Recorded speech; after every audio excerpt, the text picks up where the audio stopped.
Hi, Matt. This is your scenario request, which was about how do the hips power the cut for the German longsword, and it's not a trick question, but I'm going to actually say that the answer is not quite going to match the question.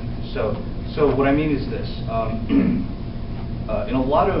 in some arts, what happens is you basically plant or root, and then use this as a platform from which you can use the waist to turn and cut or deliver rotational power. And I think we need to make sure that we understand the difference with the way that some of the German longsword stuff works. So rather than doing this, where we plant and turn, it's actually more like this. So the body's almost like whipping around, and that does a couple of things. One, it makes it consistent with the idea of kind of this hand and this foot always being forward, and allows you to continue the sideways motion kind of stuff that we've been talking about a lot with the longsword. And it also, again, keeps you mobile, keeps you very mobile. So don't think of it in terms of the hips doing it. This is the whole body. The whole body is basically turning and going through.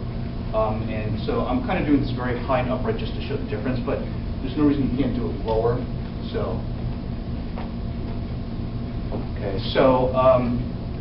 think body pivoting, whipping to deliver the power for the German longsword. And actually, John, my cohort here, pointed out a good point, which is it's not mutually exclusive. So I think there are times in the German system where actually you are going to want to do the rooted version, for instance, in wrestling. So for instance, there may be times when you're here and you actually want to throw somebody over your front leg or over your front leg backwards. Either way, in those cases, you are actually going to root what they call, for instance, the low balance as opposed to the high balance for the German longsword stuff. So yeah, I think they did both. Okay, so you can do the stuff where you're rooted and turning, or you can be kind of upright and more on the front leg. Okay.